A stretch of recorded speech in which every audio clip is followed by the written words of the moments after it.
Welcome back to the week of vaguely related two-parters! Oh yeah, that's totally a thing that's happening right now, no matter how little sense it makes.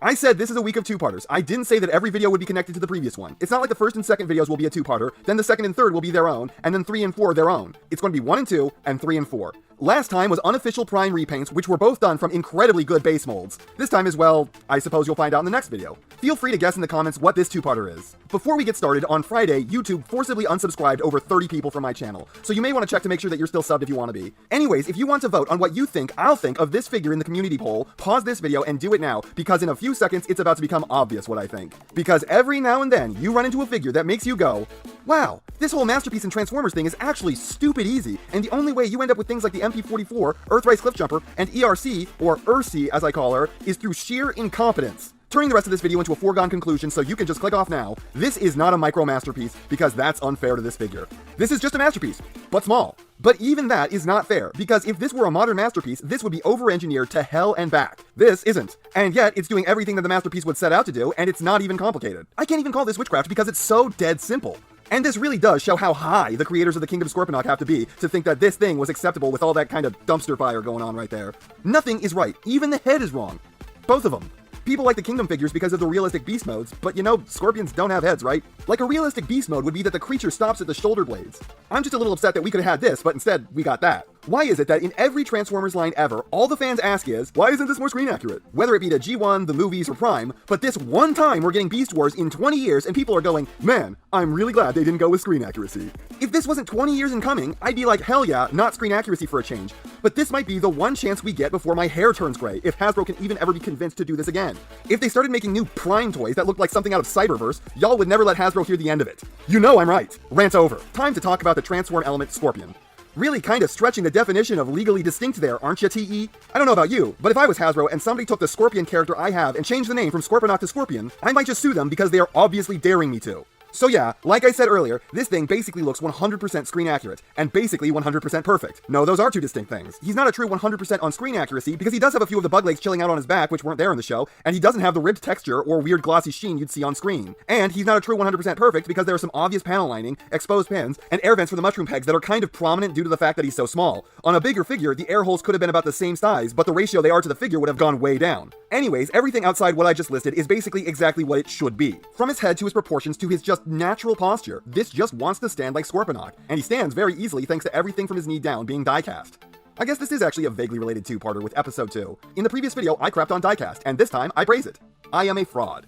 Let me explain. I don't care for die-cast because it's just adding weight to a figure for the sake of adding weight. The average materials aren't more durable because of it, there's just a part that's heavier for the sake of being heavier. The only potential benefit it gives is by making it more likely that the figure will stand on 2 feet without falling over, but it does make it so on 1 foot it's basically guaranteed. So yeah, normally, there isn't really a benefit. This time there is. With all of this hanging off the back about the entire length of the figure, had he not had these metal shins holding his legs to the ground, his favorite sport would be doing backflips off whatever you were trying to get him standing on. So, this time die-cast is good, but a lot of times it's completely pointless. It's going to matter on an individual basis whether or not it is pointless, so the next time I praise it, I'm not a hypocrite. You're not a hypocrite if you call it out beforehand. That's a rule I just made up. And his color layout is also perfect. Everything is either the color plastic it needs to be, or painted the color it needs to be. They even slapped some on his completely inconsequential wrist spikes. Like, what a detail to actually give a crap about. Everything is so right. He's got his hunchback, his claws aren't wrong, his tail isn't wrong, his knee spikes aren't wrong.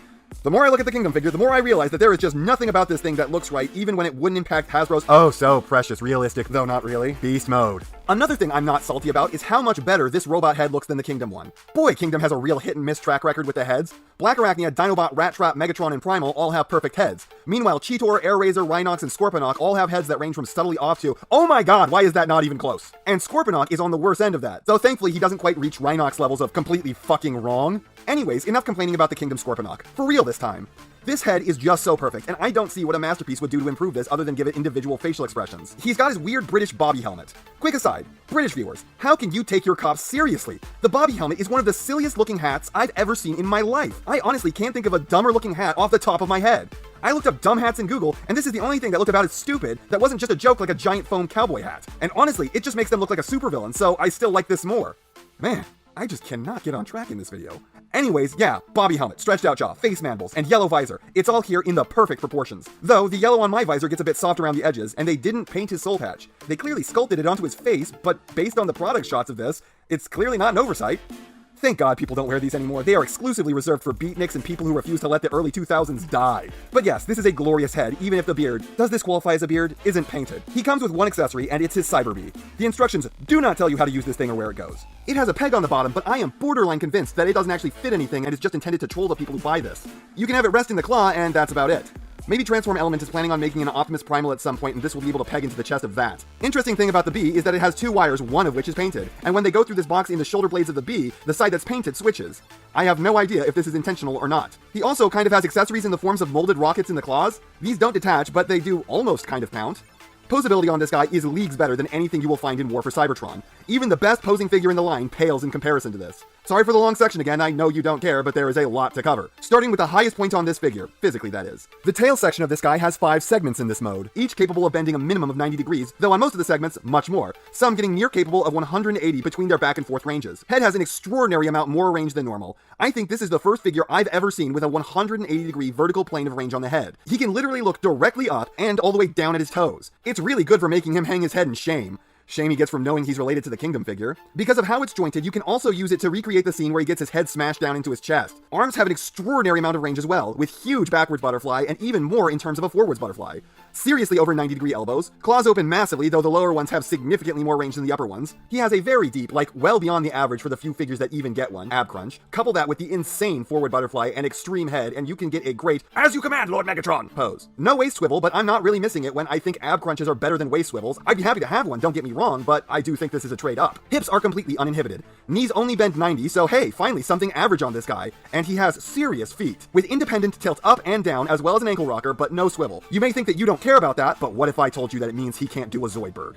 0 to 10, the figure's ruined. Transformation on this guy is just so stupidly simple, and yet it's all it needed to be. It doesn't do much to do 100% of what it needed to do to turn a borderline masterpiece robot into a borderline masterpiece alt mode. I'm not kidding when I say that this figure kind of proves that everyone is really overthinking this whole masterpiece thing. Of note, I did have to doctor the transformation a bit. These pegs that come down from the edges of his bug face to peg into his feet come about twice as long as they should be, and the fit on them is insanely tight. I was not willing to risk this having an Earthrise grapple event, plus if you did get them in, they were a massive pain to get out, so I clipped them in half. They go in and come out much easier now, and without all the excess length on them to help generate torque, the likelihood of these breaking off goes way down. And again, this is an almost perfect rendition of his Scorpion mode. The head is the only thing that's off. For some reason, they cast it in a purple plastic, perhaps because they didn't want the sides of his face to be a different color than the top of his head, but his skull is supposed to be exactly the same color as the rest of him. There is a pretty big gap if you look at him from this side too. Poseability on this mode is much the same as before, minus the limbs he no longer has, and plus 8 new legs. The arms stay the same, and the head is now completely static, but the tail actually gains a segment for that natural stinging action. And each of the new legs is jointed in 3 to 4 places. I'd like to see the Kingdom figure actually be this poseable in beast mode, because it would honestly be kind of sad if this thing beats it in every single capacity. This is an amazing Scorpion mode. So yeah, this here is so stupidly simple while looking as good as a masterpiece could hope in both modes, with the odd exception of the colors of the bug head and some minor texturing details, as well as some problems that arise from it just being at the scale that it's at, and it poses among the best of the other masterpieces. Honestly, they could just upscale this into an MP like companies sometimes do, and I know that people would snatch that up to fill out their MP Predacons, and we wouldn't even be mad about it. And this can honestly really easily fit into your Kingdom display as well. For a Legends figure, he actually scales decently with the rest of Kingdom, partially due to him being a fair bit larger than normal for a Legends figure. Scorponok was a smaller dude in the show, which is funny because he was one of the bigger toys. He wasn't this small, but the scale does at least work if you squint. If you aren't obsessed with perfect show scale, this will work nicely as a replacement for the Kingdom figure if you want something better looking than that clearly is going to be. And with this only being $40, whereas the Kingdom is going to be $25 now due to Hasbro increasing the amount that you have to pay, the difference in price is closer than it's ever been. You can pay $15 more and get like 10 times the quality. Less than twice the price gets you more than 10 times the results. That's like 2,000% more valuable. The Kingdom figure is not what it should be. This is more than it has any right to be. Maybe that doesn't matter to you. Maybe you don't like the look of this guy, but I do think he should be on your radar nonetheless. And if you are a Beast Wars fan, I'd say that this is pretty much a no-brainer. This is probably going to be our lot for a Masterpiece Scorponok for a good while. Like I said at the start and throughout, this is as Masterpiece gets. It's pretty mini, and it's got that micro price tag as well. This isn't better than the best Masterpiece has to offer, but it is a masterpiece nonetheless. Whether or not you want to attach the micro to the front of that doesn't really change much.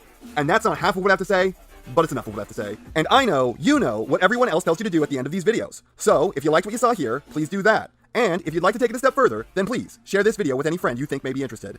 I hope you all enjoyed listening to me waste your time.